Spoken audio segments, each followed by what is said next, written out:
Hello, my name is Judy Zaichkowsky, and I'm a professor of marketing here at Simon Fraser University in Vancouver. As an aid to present and potential doctoral students, we're making a tape here today to give you some advice on how to manage your career. One of the most important tasks is to pair with a supervisor who you share common interests, values, and then trust to manage your dissertation process. Sometimes this is not an easy task, and sometimes you have to sort of dance with a few people before you find someone that you want to spend the night with. Today I have brought together my Ph.D. advisor, Halka Sargent, and Carol Scott, who is a professor of marketing at UCLA. Hal is now retired. He is professor emeritus and a professor of marketing at Cal State Northridge. These two people will give you some very good advice on how to manage your dissertation process. All right, well, I'm Hal Kasarjian. I'm a professor emeritus at UCLA, and also I sometimes act as adjunct professor at California State University in Northridge. As I thought about the doctoral program, it seems to me that more and more it looks a lot like an apprenticeship, a regular apprenticeship program. Now, what is an apprenticeship? Well, I would have looked it up in the Encyclopedia Britannica, but didn't. But I think I'm pretty close. It's indentured servitude for a contractual period of time designed for the learning of a trade or service and to gain practical experience. And to me, that sounds an awful lot like the doctoral program. Apprenticeship actually started about 4,000 or 5,000 years ago in Egypt and in Babylon. And its reason was to assure a steady supply of tradesmen for the societies.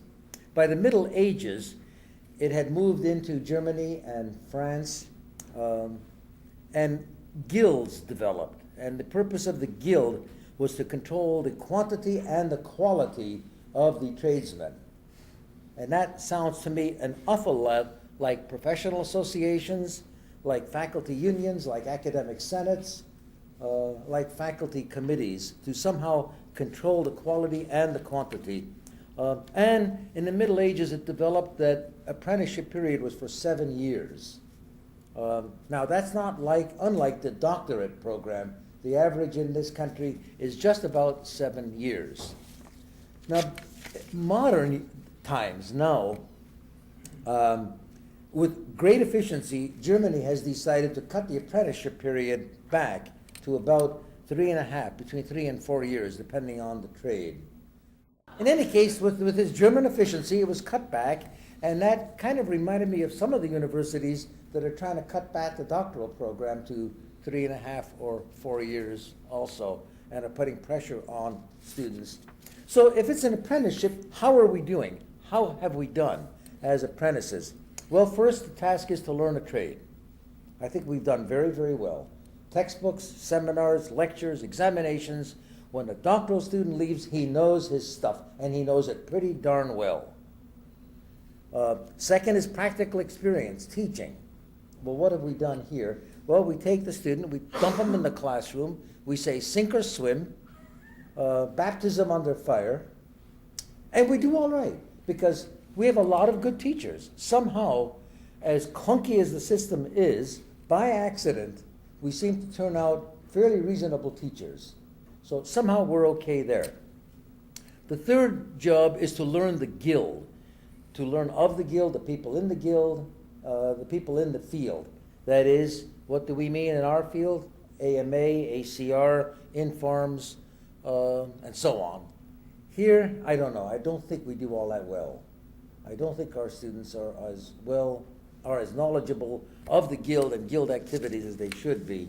And finally, publications and research. That's the fourth part of the experience and the training. And here I think we've failed miserably. The average publication rate of PhD students is less than one article in their lifetime. Less than one. And just by accident, I ran into some material that Don Lehman and Paul Green each have published in excess of 300 papers each. That's 600 papers. If we throw in the people here, the Zaichkowskys, the Hansons, and so on, what we get is probably 1,000 articles have been published by the people here, plus Lehman and Paul Green.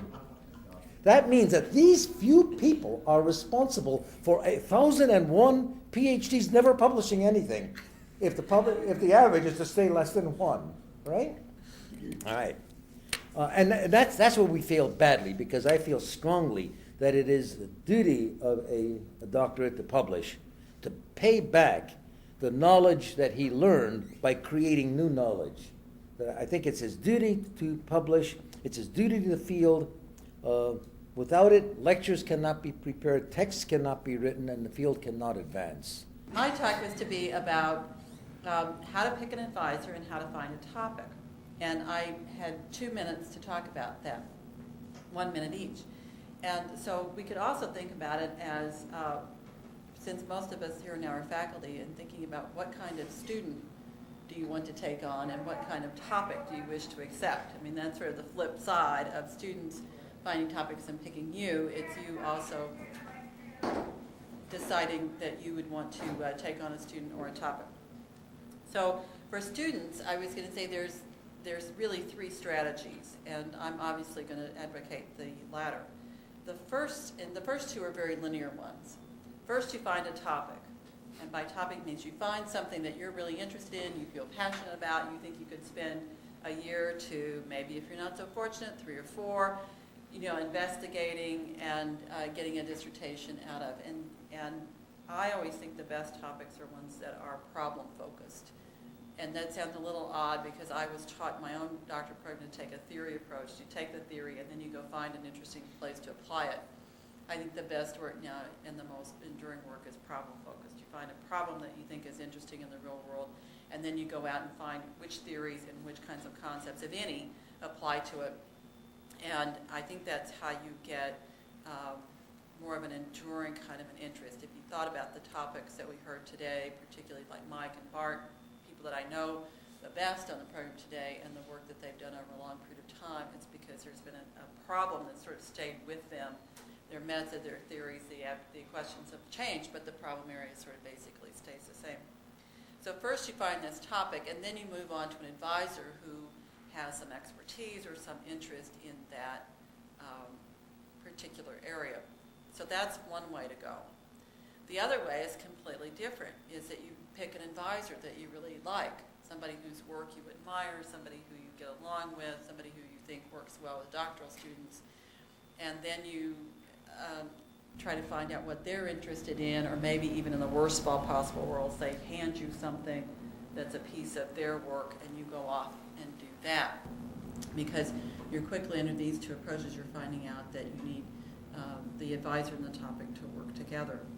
The third way to do it, which is not so linear, I think is actually a better one, and I think it was pretty well represented by Bart today, talking about his experience with Bob Sachs, and I was reflecting then on some of my experience with other UCLA students, that the one, and Bart's experience at Stanford, was that Bart, when he was interested in personal selling effectiveness, he looked around the faculty at Stanford. There wasn't somebody right in that area. Bob Sachs was in organizational behavior, but when he looked around organizational behavior, he didn't find exactly the right match for him.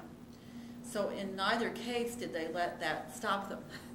And in neither case did they let that mean that their advisor is going to be sort of a caretaker role. Instead, they found a way to pursue their interest in a particular topic, but yet extract or get the benefit of an advisor's knowledge that came from a pretty different perspective. So Peter Wright, I don't think ever met a salesperson. Well, maybe, I don't know. His former wife was a real estate broker or something, but Peter was about as cognitive as you get and about as consumer behavior oriented as you get, but Peter had something to get which Bart was smart enough to extract. And Peter also, to his credit, was broad enough to see some interesting application areas for his own work. And so the best relationships, I think, are ones where the student feels like they're getting, that the student is bringing something to the table. They're not just going to the faculty advisor and sucking the life's blood out